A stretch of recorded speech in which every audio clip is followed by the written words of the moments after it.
views and opinions expressed by callers, guests, and hosts do not necessarily reflect those of the Black Talk Radio Network and Black Talk Media Project. Black Talk Radio is new black media for the new millennium.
This is Change Matters. I'm Kenny Hendrix, and we have a lovely show for you today. It is bright and sunny here in Big D, Dallas, Texas. Again, Change Matters Solutions. I am Kenny Hendrix.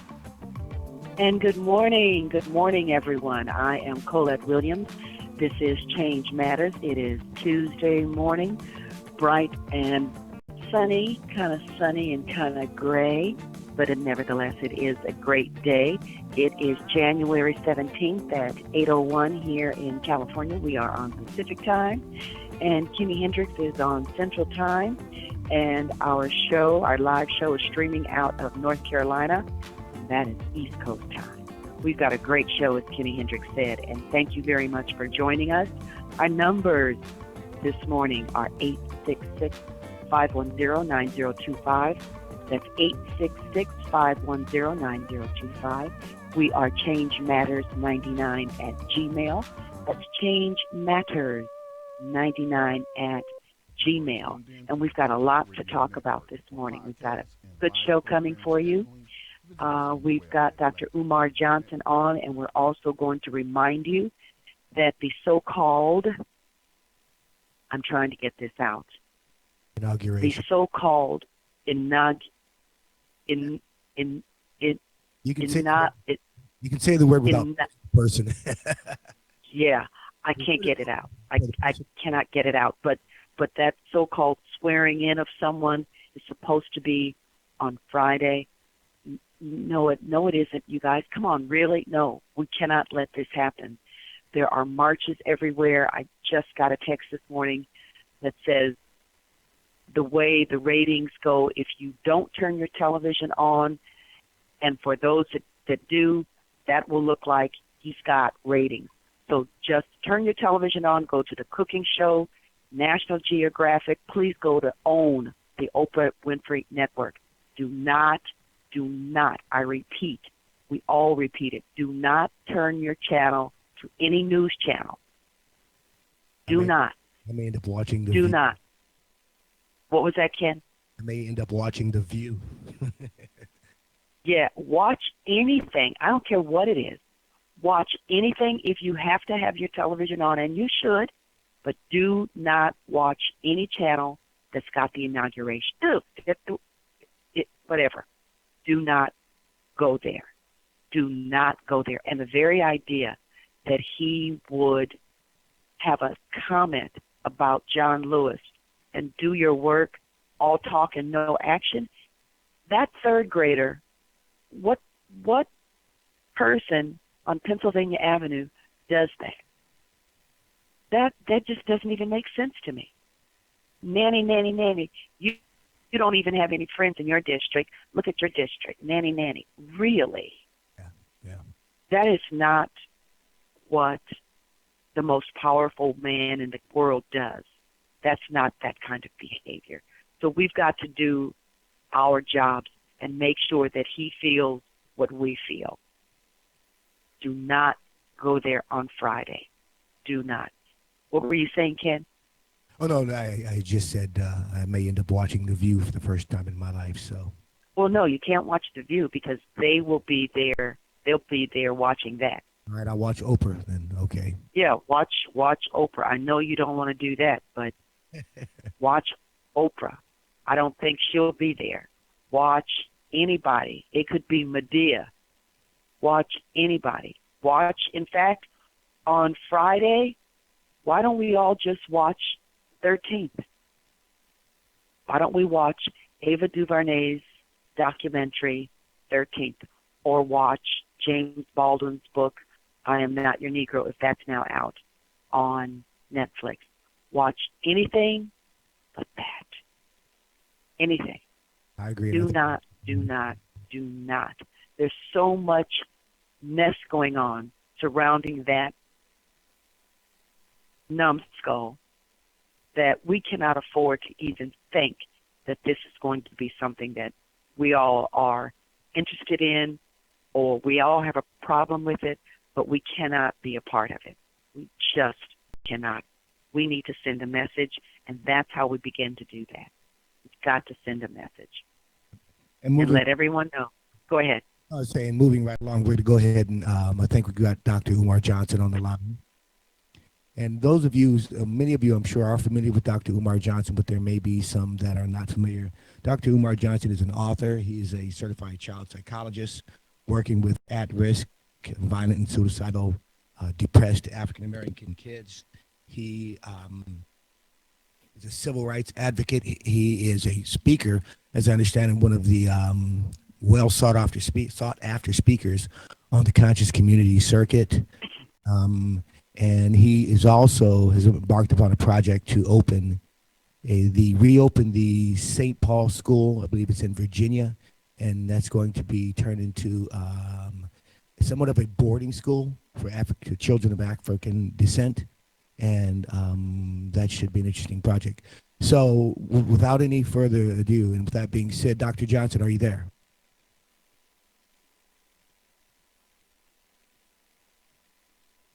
Dr. Johnson, are you there? Are you on mute?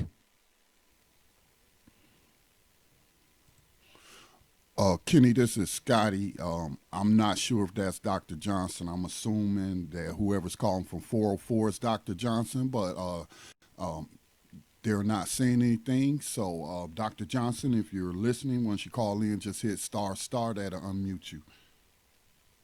Please continue, Ken. Okay. But as we wait on Dr. Johnson to join, we will talk briefly about the conscious community movement, again, which he is a part of. It's something that Collette and I had not been intimately familiar with. I'd heard the name Dr. Johnson. I think maybe I'd watched a video or two, but apparently the conscious community is this movement, if you will, based, I believe, out of the East Coast of those of African American descent who have embarked upon an improvement project, I suppose you could call it. And Dr. Johnson is a part of that. And there's some other names of folks in there who I'm not going to go into right now that are part of that project. And if you are familiar with that movement, or if you're part of that movement and you're listening, we'd like to hear from you, what you think about it, where the movement is headed. Collette and I being baby boomers, and the movement sounding like it's very much comprised of millennials and Gen Xers. And I hate to sound old, but I think there is somewhat of a generation gap. And that's one of the things we want to talk about, and we wanted to talk to Dr. Johnson about that when he does get on the line. But it's an interesting concept that they've got going, but there are some things going on in the conscious community. There's some controversy right now, and we wanted to get Dr. Johnson's take on what's going on with that. So that's where we'll go when we have the interview. When he gets on, he's probably tied up or something right now, but we will do that a bit later. And one of the things that I see, Ken, is Dr. Umar is founder and lead tour guide for the Unapologetically African Black College and Consciousness Tour for 11 through 17-year-old boys and girls, which exposes them to the great historical Black college tradition within the context of visiting and learning about significant places and personalities that helped shape the global African struggle for freedom and independence. And the tour is held annually during the first 2 weeks of July. And I have never heard of the Unapologetically African Black College and Consciousness Tour. So I usually get all that information, and that's something that I can't say I've ever been privy to. And I don't know if that is a tour or something that out of the East Coast or the Midwest, but that's something that I haven't heard of here on the West Coast. And I know that Nicole Ford, she has a Black College tour. Therese Price has a Black College tour. And there are two others. But this is one that I've never heard of, and I'd like to know more about it. It's the Unapologetically African Black College and Consciousness Tour. So I'd like to know a whole lot more about that. But there is some information that's contained in here that I think our listeners would also like to know about it. And I want to understand what unapologetically African group, what that is. Have you ever heard of that, Ken? No, I've heard that Dr. Johnson calls himself unapologetically black or unapologetically African American, but I had not heard about the tour. That's interesting. But I think there are a lot of things going on, perhaps that, again, being boomers and not millennials or Gen Xers, that we have not heard of. And I'm not sure if that's a good thing or a bad thing. I'm not sure if we're running around with our heads down in the sand, or is that information not getting out? I think one of the reasons might be is that, social media. I'm on a scale of 1 to 10, I'm probably a 5 on social media. I don't really do Twitter. I'm on Facebook, but that's pretty much about it. But if you look at it, a lot of that stuff is going on Facebook and Twitter and Snapchat and all these other social media sites that, I'm not part of. And I know, Collette, you are woefully. Oh, yeah, on a scale from 1 to 10, I think I'm probably right around a 1. If you're a 1. That's me. So all that information goes out there, and I think a lot of other people are not getting that information. And again, is that a good thing or a bad thing? I'm not sure.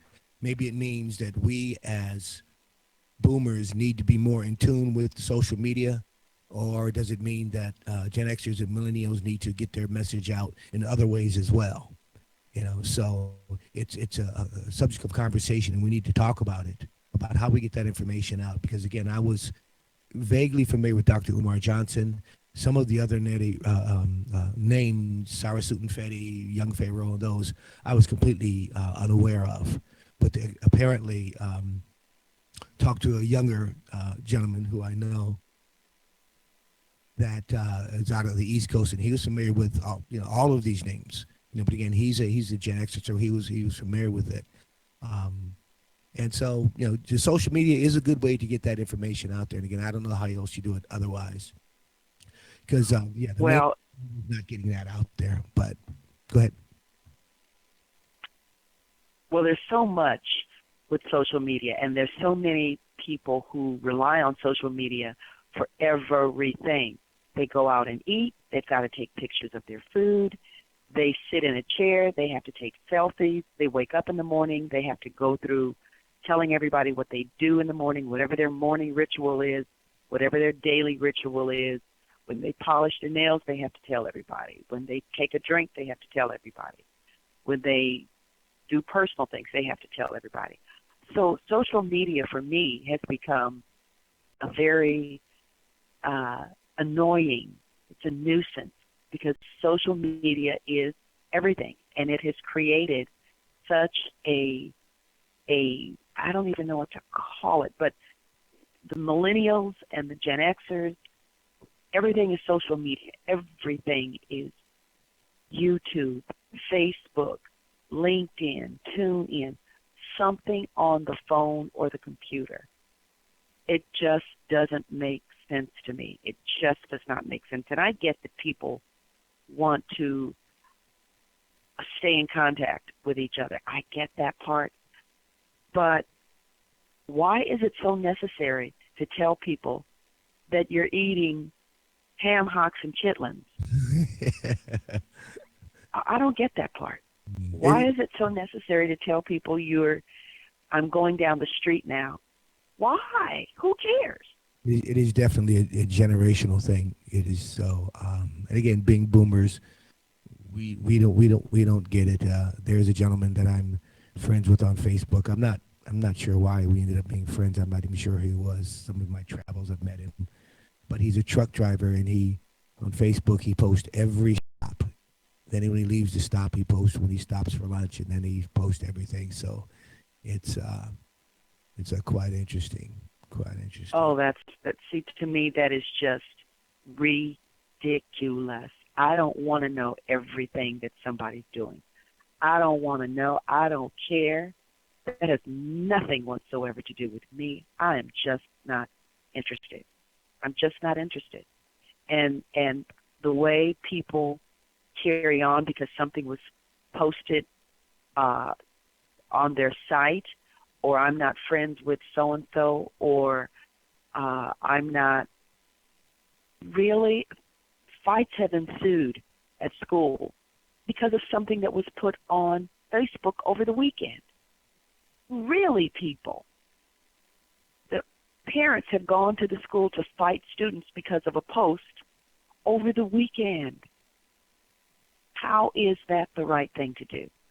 I just don't get that. I'm just not with all of that. It just doesn't make any sense to me. We are now inaugurating I saw them call him the other day, the Twitterer in chief. When you have the president. Yeah, that's all that is. Yeah, that's all that is, the Twitter.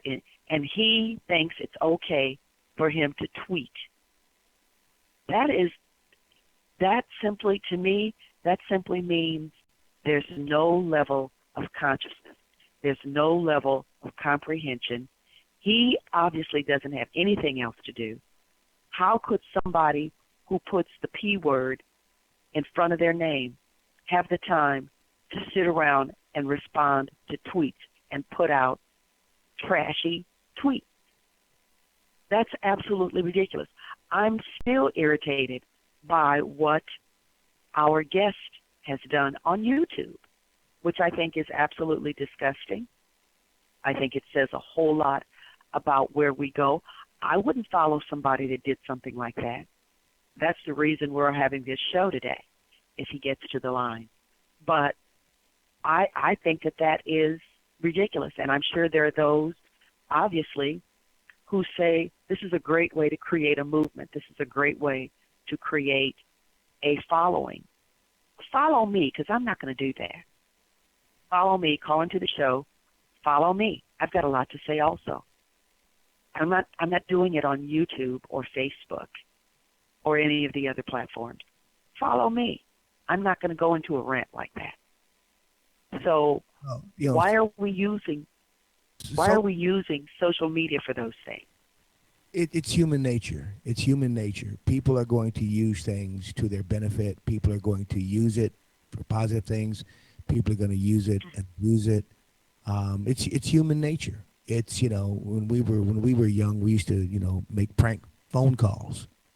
Call somebody and say something crazy and hang up because there was no way to trace it back. But now that nobody does that anymore because they can, who's calling because of caller ID. So it's the media itself is not the problem, but right. The problem is the way social media is not the problem. It's those who use it. But if it weren't there like that, they couldn't abuse it, and they abuse it. So if the tool isn't there, then they have to find another way. And hopefully by the time they were able to find another way, the desire to be so abusive would be over. So, but because it's there, people can use it to their own advantage or disadvantage. They use it in an abusive way, which makes it, for me, and people like me in our generation, an undesirable tour, but a necessary evil. Well, It's simply the internet as a whole is a microcosm of real life. People are doing the same sorts of things that they do in real life. They've got another medium, another way to do it. Um, I remember a few years ago when they had the Craigslist guy that had um, called a hooker to come to his hotel and they killed him or something like that, and everybody jumped all over Craigslist. Well, the same thing can happen on the if the hooker had if she was on the street, he could take her and put her in, just pick her up and take her and kill her or something. It's not anything different. It can be something completely different. So it's not the medium itself. It's the way that people are using it. And I think we have Dr. Johnson on the line right now. yeah. Dr. Johnson, are you there?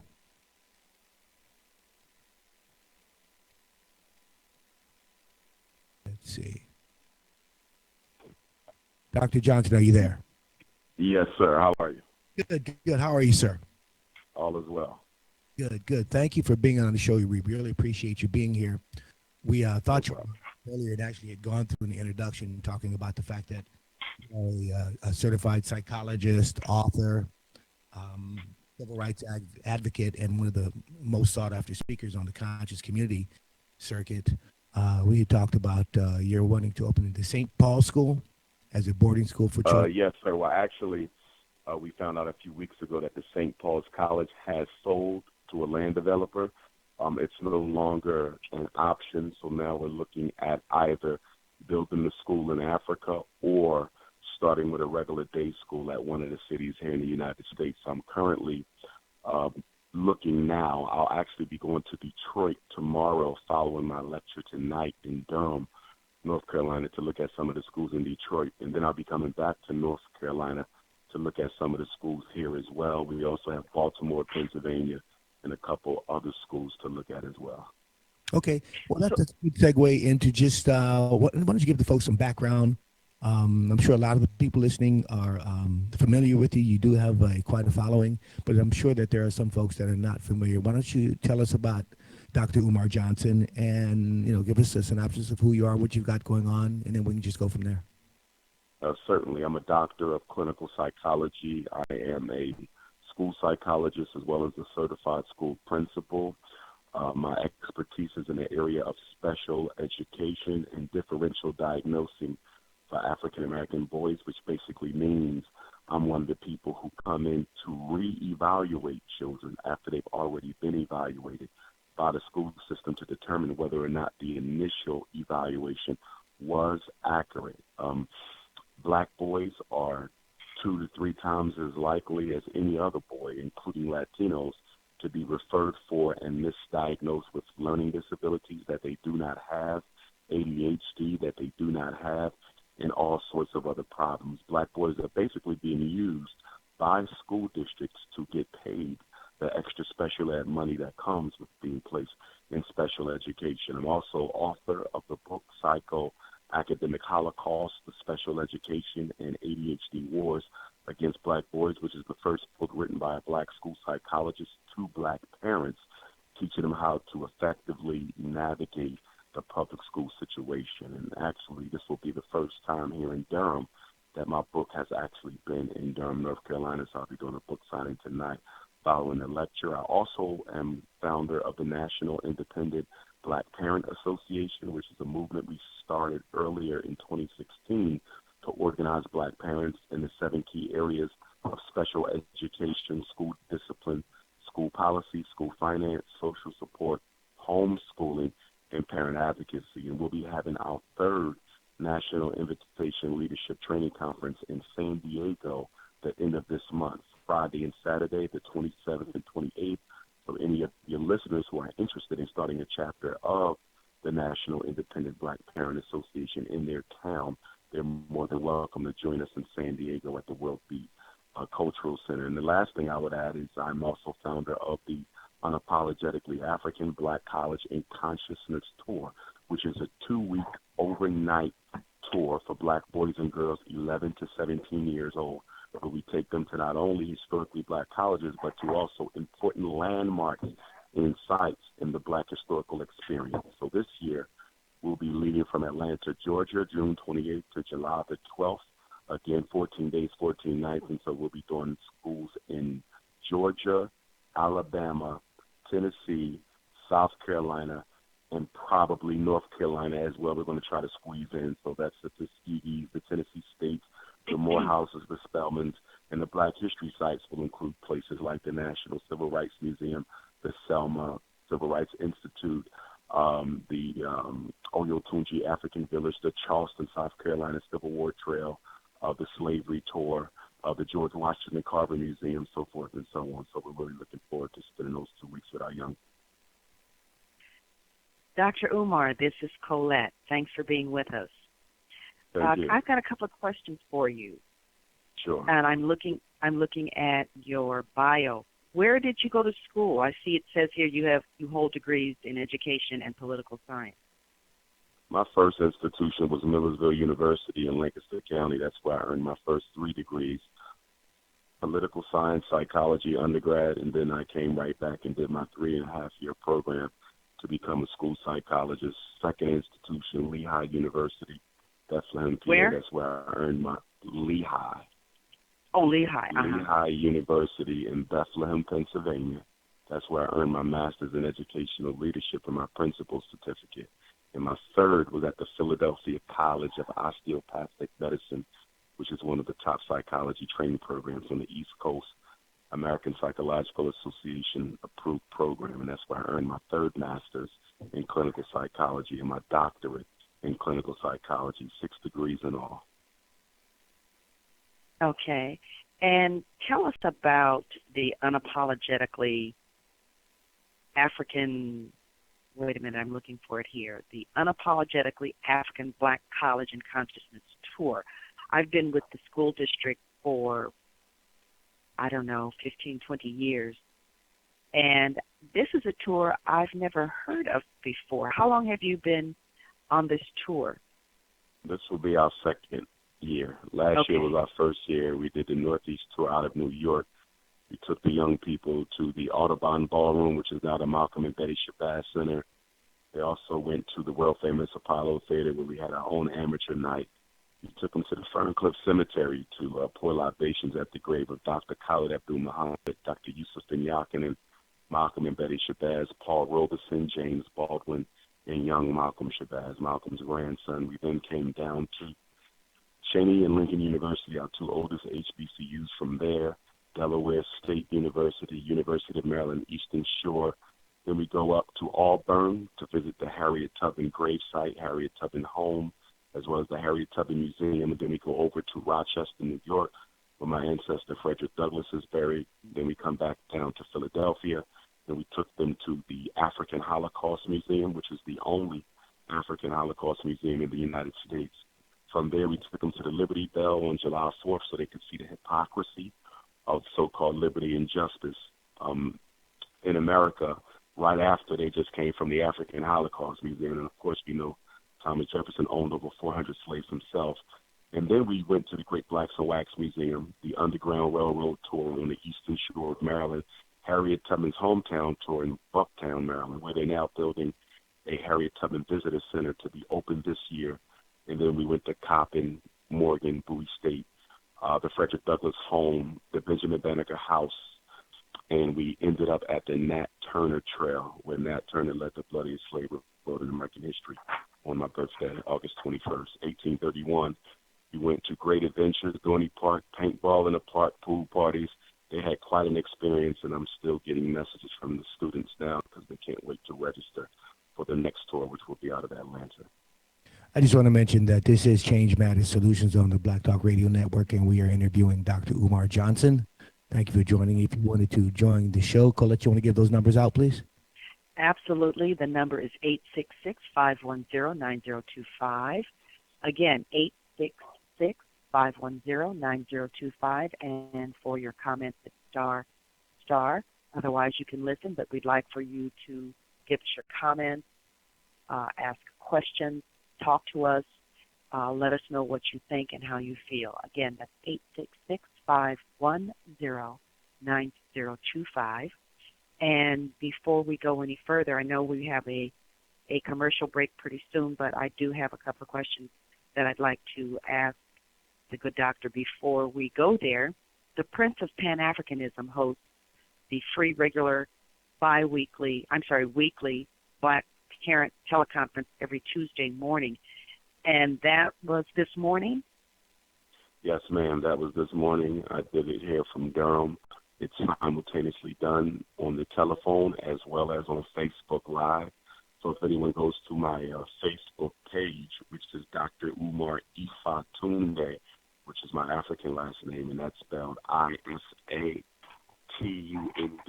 just like it sounds, Dr. Umar Ifatunde page on Facebook. The profile picture is myself and Charlemagne from our Breakfast Club interview out of New York City. But if you go to that page, you can watch the entire parent teleconference. You can hear the questions directly from the parents and my responses. And for that matter, you can watch probably the last 12 weekly parent conferences that we've done. I've been doing them on Facebook Live now, so you can simultaneously get the information by watching it or by calling into the phone. So it's fresh. It's up there. We had about 22,000 people tuned in today, and we do it every week. I've been doing this for several years to give Black parents an opportunity to get questions answered about their children, education, and mental health that they can't really find answers to. It's very difficult for Black parents, especially our single mothers who are raising 75% of our children alone. It's very difficult for a lot of them to really get true, honest advice because so many people, including African Americans, have a vested financial interest in keeping our children in special education and on medication. Dr. Johnson. Okay. This is Kenny Hendrix. Go ahead. I'm sorry about that, Collette. Just wanted to ask a quick question. I know that you're one of the most sought-after speakers on the conscious community circuit, and there may be those out there in the audience who are not familiar with the conscious community. Can you speak a bit about that movement and what's going on there? Certainly. And just to clarify, I'm the most requested Black scholar in the United States, not just the conscious community. But as the conscious community goes, that, for me, I'm a Pan-Africanist. So speaking generally about the conscious community, I guess I would basically say the conscious community is that community of brothers and sisters who are coming into the knowledge of themselves, coming into the knowledge of the African-American community here in the United States and how it actually is related to a greater global reality that people of African descent face. Within the conscious community, you're talking about a very diverse array of ideologies and political perspectives. So when we talk about Black consciousness, you're dealing with Nation of Islam, you're dealing with the Gods and Earths, the Nawapians, the Black Hebrews, the Moors.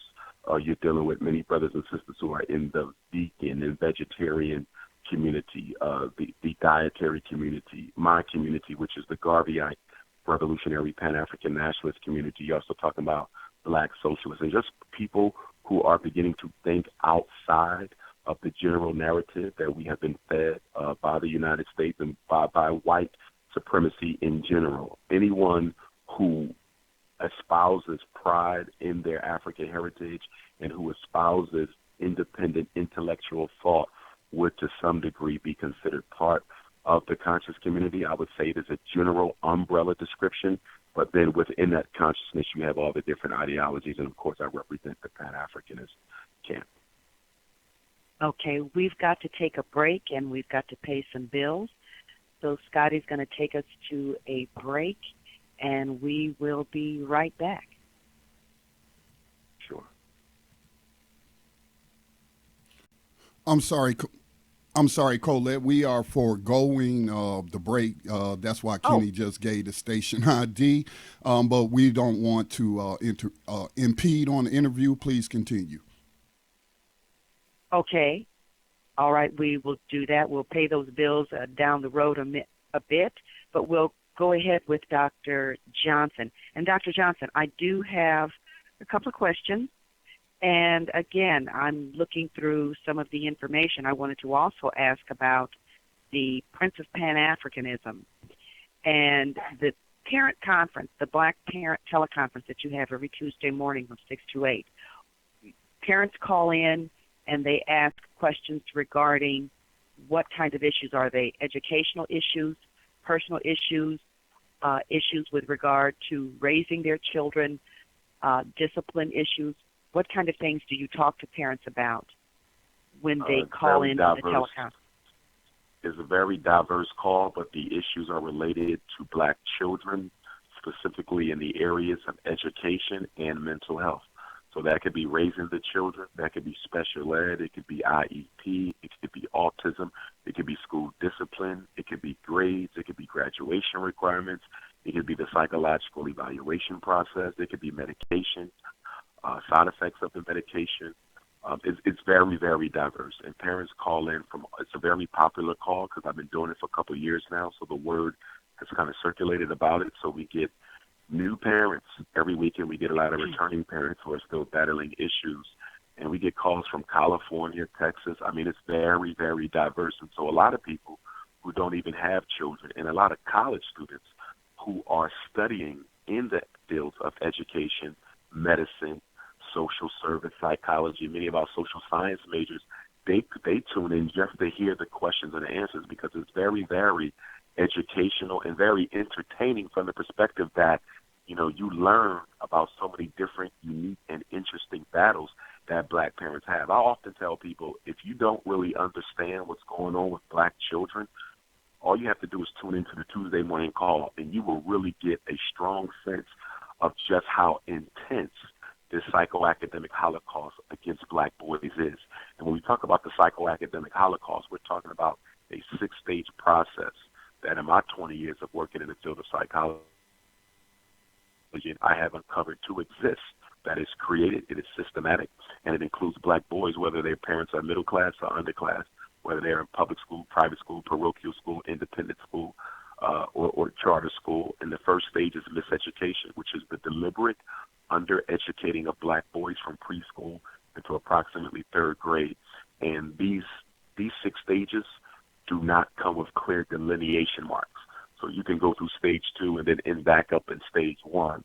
Okay, so there is no clear pathway, but generally speaking, the way in which I set up the 6 stages is how normally our boys are pushed through them. But again, there's no clear delineation mark. So the first stage is miseducation, preschool to approximately 2nd or 3rd grade. Second stage is special education, which is approximately from 2nd or 3rd grade up to the 6th. And then psychiatric medication, which is from about 4th grade until the 9th. And then juvenile incarceration, which is about 7th until 11th. Psychological frustration. This is when a black boy begins to understand that the system is, in fact, against him. And then that leads us to premature extermination. And that is 1 out of every 4 black boys will be murdered, normally at the hands of another black boy who's also suffering from the debilitating effects of the psychoacademic holocaust. Okay, why don't you give us the call-in numbers, give our audience the call-in numbers for that parent teleconference? It is 857-232-0158. Again, 857-232-0158. And the access code is 870-864-POUND. 870-864-POUND. And that is 6 a.m. to 8 a.m. Eastern Standard Time. Also, we often stay on the call longer. If I have parents who got pressing issues that cannot wait until next Tuesday call, I will go longer unless I have something that doesn't allow me to spend the extra time. So today, we were on the call to almost 9 o'clock because that's how many parents I had who had issues. We had a mother today who had issues with each of her 4 sons. So it's a very, very educational tool, and it's a very helpful tool. Through the grace of God, I've been able to help a lot of parents save their kids by way of that call, as well as by way of my book, which is a must-read for parents as well, because it really gives them the laws and the strategies and the techniques that they need to use to really fight back against the miseducation system. And, of course, if they're interested in attending the conference that's coming up in San Diego, very, very important conference for the training of people who want to start chapters of the National Independent Black Parent Association, they can register for that at princeofpanafricanism.eventbrite.com. Yes, ma'am. And what is the name of your book? Psychoacademic Holocaust, the Special Education and ADHD Wars Against Black Boys. And I will have copies of that available tonight at the Hayti Heritage Center here in Durham, where I'll be speaking. And then on Sunday in San Diego, following the parent conference, on Sunday, January the 29th, the day after the parent conference, I will also be having books there, following a lecture there. And I'll be at Bowie State University, one of our historically black colleges, the first day of Black History Month, Wednesday, February the 1st. It looks like I'll be in Mobile, Alabama. On Saturday, February the 5th, I'll be at Morgan State University, another of our HBCUs, on February 22nd. I'll be at Norfolk State University, another HBCU, on Monday, February the 6th. Richmond on February the 15th. Chicago, Illinois, February the 25th. Indianapolis, Indiana, the 27th. And I just got a request this morning for University in Pennsylvania that I'm waiting to confirm. But all of that information as well. My website is being redone, so they can't get the dates on my website, but they can get them on my social network pages. So Dr. Umar Ifatunde on Facebook, and then on Twitter and Instagram. They can follow me on those pages at Dr. Umar Johnson. Okay. Tell me. Caller with a question. What was that? Caller with a question. We have a caller out of Atlanta with a question. Sure. Hello there. How you doing? This is Ray Wilkerson out of Atlanta. Actually, I'm actually from Camden, New Jersey, so I'm right across Philly from you. So I was and I know you're looking for places for the school. And right now, we're actually doing a project in Camden that might be a good place to look. We have plenty of schools that they're doing a lot of charter schools over in Camden. So our public schools are very sizable. We're trying to purchase one for $1. So I was just thinking maybe that's a good city that you might want to go look at also for this school. It's right across the bridge. Well, let me say this to you, good brother. I'm going to give you my number, so I hope you're ready to take it, because Camden was one of my first points of interest, but I've been told that there were not a lot of schools available in Camden. But I was told this by brothers and sisters in the community, not someone who's actually connected like yourself. So if you do know of schools that are available in Camden and you have contacts to how I can get access to actually, walk through and see what condition they're in and find out what they're selling them for, I would love to put this school in Camden. So Camden was one of my first places of interest, but I couldn't find any leads. So please take my number and send me a text message, and I will call you, and let's see what we can do about Camden. I would love to put the school in Camden. Of course, I'm looking at other places as well, but Camden, with its proximity to Philadelphia, and of course I do understand the challenges that Camden has. I would say Camden is probably one of our most oppressed and depressed black communities in America, for that matter. I would definitely look seriously at putting the school there. So my number is, and this is, the public can have my number as well, I don't mind it. That's area code 215-989-9858. Again, that's 215-989-9858. So that's some really good news there. So please reach out to me, my brother, and I will reach back out to you quickly. And we have another call from Los Angeles. We have Sure. Andrew James on the line. Andrew, are you there? Good morning. Good morning, Kenny, my king. Good morning, Collette, my queen. And Good morning. My king, Dr. Umar Johnson. I want to thank you for recently being in Los Angeles at the church where I met you at a week ago Saturday, and then we gave you a private tour on Sunday in the Mert Park, and you saw some of the changes there. But one of my questions this morning, and I apologize, I'm calling in late on the call this morning, even though our young boys are being oppressed right now, do you have a goal for our girls? They too are being oppressed, and it's being more prevalent, more so than ever. Do you have them on your radar as far as schools for our girls? Well, one of the things is in my message, I have consistently tried to reiterate that after we build or open the school for the boys, the Frederick Douglass Marcus Garvey Academy, we will then look to open a school for the girls, the Anna Douglas and Amy Garvey Academy for the Princess Academy. And so, yes, that is something that we plan to do. And I'm also, the possibility exists that when we do open up FDMG for the boys, we may simultaneously be able to also open it for the girls, depending on the amount of space that is available in the school and also on the amount of funding that we have. So far, we've raised approximately $700,000 for the school, which is not a whole lot of money, but it is enough to get us into a small-size school building. A couple of schools that I saw that I liked and was interested in, they want $1.4 million. So we're still about 50% away from what we need to get one of those nice small to medium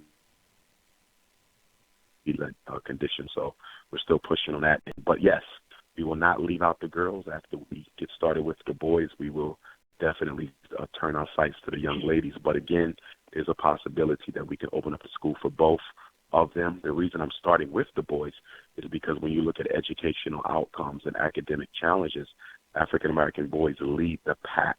Even our girls are nowhere near the crisis that boys are facing. Special ed is almost exclusively a black boy thing.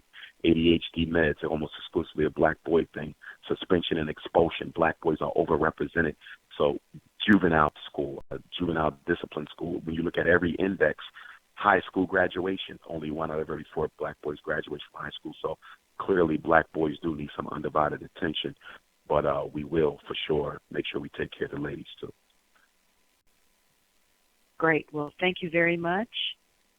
Is our caller still there? Okay, she dropped off. Is there another caller? No, that was all the callers we had right now. Okay, I don't have my screen up. Another question for you, Dr. Umar Johnson. I'm really racking my brain trying to figure out why I haven't heard of all of this. And as I said, I've been in the school system here in Los Angeles for quite a while. And I'm really quite surprised that all of this has been going on. And here on the West Coast, this is not known.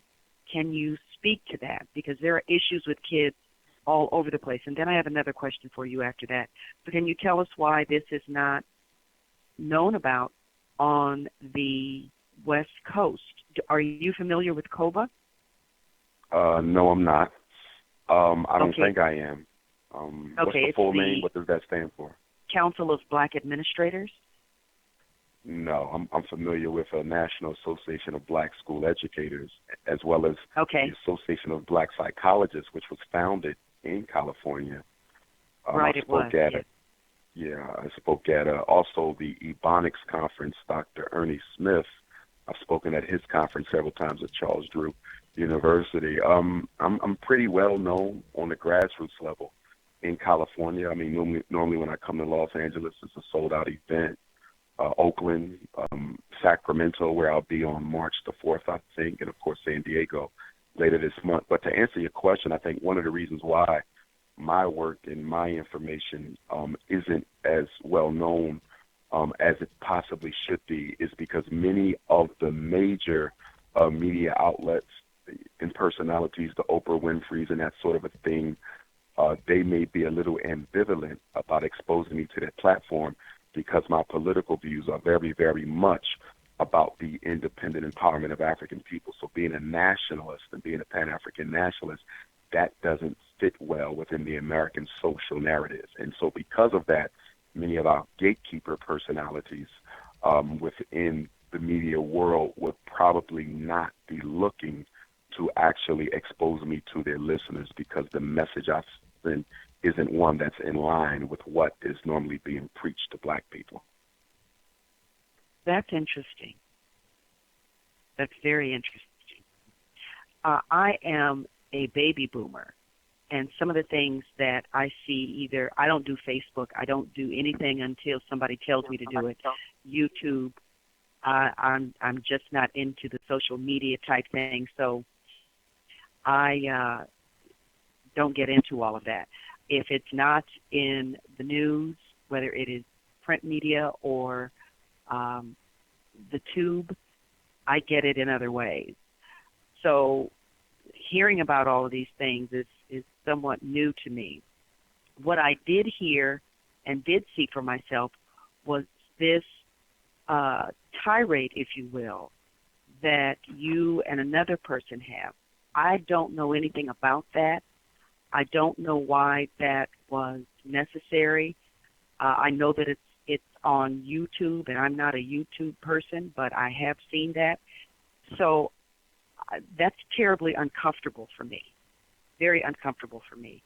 And a man of your stature going through that kind of tirade or rant, tell us about that, because that was, as I said, it was terribly uncomfortable for me. I'm a person, and I work in an area where that kind of language and demonstration is not normal. I don't get that. Can you talk to us about that?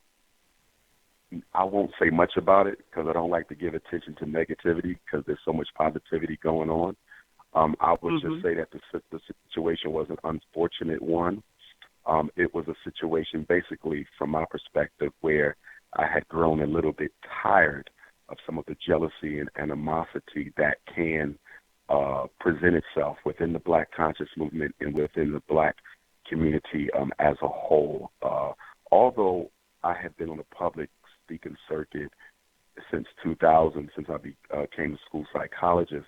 After getting my master's degree, I was a member of the Marcus Garvey organization. I still am, the Universal Negro Improvement Association, which is the largest Black organization in modern history. But nonetheless, I was largely working in the Pennsylvania region where I live, Philadelphia. So a lot of people never heard of my work if you did not live within that Pennsylvania, New Jersey, Delaware, tri-state area. So in 2010, about 7 years ago, it all kind of changed. I had wrote a couple of articles for an online Black magazine, and as a result of that, I started getting invitations to speak on larger platforms to larger audiences. And many of the personalities that already were on the Black lecture circuit, some of them were mainstream scholars, and some of them were, grassroots community self-educated lecturers. When they heard of me and my rise, if you would, within the Black consciousness movement and within the Black scholarship community, it met with some resentment because the support that I was getting from our people was so strong. And within a matter of a year or two, many people had kind of felt that I had eclipsed that entire movement, so to speak. So naturally, if someone feels that, this is their thing, or, I am the person as it relates to education, or the person as it relates to psychology, or the person as it relates to Black consciousness, you can feel a little uncomfortable if someone comes out of nowhere and kind of eclipses that. And so that situation there was really just a culmination of me expressing a lot of what I've had to tolerate from other Black people because of the jealousy of my success. But it was not appropriate, and I had already spoke to that, and I had already apologized to the community for that as well. And what I learned from it, as much as it should not have happened, I think it was necessary for me. And because it showed me that our people pay more attention to negativity than positivity. That got more attention than the years and years of work I've been doing saving Black boys. It gets more attention than the work I do in prisons and juvenile detention centers. It gets more attention than the college tour, more attention than the Frederick Douglass Marcus Garvey Academy, And so I needed to see that it's very, very important how I respond to things, including negativity, even if, I'm being attacked. There's a way that you have to articulate, your response, because of that whole experience, which only lasted like a day, but it went so viral. It really showed me how our people literally sit waiting for the next negative thing to happen so it can be spread all over. Jet Magazine did an article on that. They never did an article on anything I've done, but they did an article on that. Other Black magazines did articles on it, and I said, wow, all the positive work that I've been doing for 20 years, never get an article, but you'll do an article on some gossip and nonsense. So it was unfortunate, but it did teach me a very important lesson, and I'm just moving on from that. If Scotty has a question. Okay. Scotty, our engineer, has a question. Yes, and just to let the listeners know, this will be the last question as we get ready to close out. Dr. Umar, it's been a while since I interviewed you on Black Talk Radio News. I did not see that particular video. I purposely did not watch it because of things that you said about the negativity. If you check our platform, Black Talk Radio Network, you will not find any reference to that unfortunate incident. And I just want to say we're all human. We get frustrated. This is very intensive work, advocating for Black people. So I totally understand, sir. But my question is to you. It was touched upon earlier about the mainstream media does not bring on people such as yourself and others who are doing great work on behalf of Black people in this country. They don't get that attention. So how big has social media helped you, enabling you to directly connect to the people? Social media has been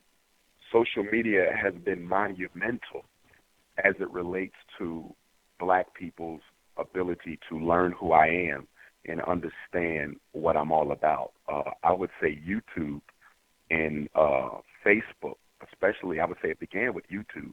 People would come to my lectures, and of course, they would tape them and they would upload them. And a lot of scholars, they don't like people to tape them. I don't have a problem with it. Of course, it's a little bit of a problem now because people always take things out of context, and they also give titles to the uploaded material that does not accurately reflect me and my platform. So I'm going to have to start doing something about the titles that they're naming, because the titles have nothing to do with the message, and they're often misleading. So I'm going to have to start stepping in to do something about that, because I don't want my message being represented by these folks who are just looking for sensationalism.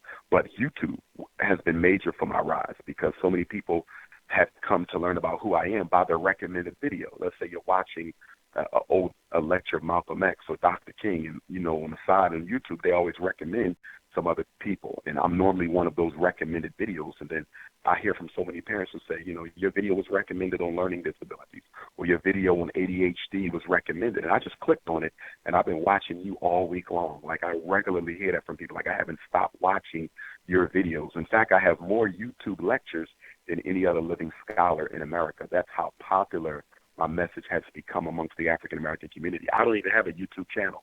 I have the most videos, and I don't even have a channel. So it just shows how much love and support, that I get. So social media has been tremendous with spreading my word. You would think that with the amount of requests I get to speak, you would think that I would have been on Oprah by now, and I haven't been. And that speaks to the void that Facebook and Twitter and Instagram can fill. But it is a double-edged sword, because just as it can build you, it can also destroy you, because in the word of social media, everyone is given a platform that may or may not be legitimately informed about the facts of a situation. So, it's a double-edged sword, because now anyone who wants to put out misleading information about a person, they can do that. As you probably heard, and it's probably why the sister asked the questions earlier about my credentials, because some of the jealous brothers in the conscious community, they started the circulation that the rumor that I didn't have a doctorate. So I've actually had to go around and actually provide credentials so people could understand, that I did have them, and they just made it up out of thin air just to try to attack. So there's been all types of accusations that were inaccurate, easily disproven. But because there's so many millions of people who get access to this information, you have to answer the questions over and over again. So every interview, I have to talk about where I graduated from, and you get tired of it because you've done it enough, but you have to keep on doing it because of the misinformation that's out there. Well, unfortunately, there is misinformation, and I'm sure you must know that if it bleeds, it leads. So anytime there is negative information out there, it is going to get circulated. But you also know that anytime you put out a curriculum vitae, a bio, or anything about the person, people want to know what validates you and where you come from and where you get your information, your training, and why people should listen to you or why people should follow you. So when people ask those questions, which is understandable, but when you've been at it as long as I've been at it, those questions still shouldn't be coming 20 years later, number one. And number two, Normally, when you're giving out your curriculum vitae, that's for people who are bringing you to a university or someone who's looking to actually employ you in some capacity, whether it's to do a psychological evaluation or something of that sort. The individuals who have questioned my credentials, first of all, don't have credentials, number one, and they're not operating within a platform where they would need to actually know my credentials. Very few people who lecture within the Black Conscious Movement actually have any type of credentials that even in any way, shape, or form even remotely touches mine.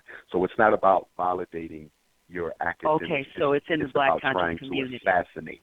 And we are okay. About trying to assassinate, and not only in the Black Consciousness movement, just the Black community in general, because the Black Conscious community is only a reflection of what goes on in the larger African American community. So I just wanted to pinpoint that I do agree with you, but I would want to say that the questions about my credentials are not about establishing any type of academic record. My record has been established because I'm not new to this. It's about trying to assassinate. Even though the facts have been presented, those accusations continue. So it's not about the truth.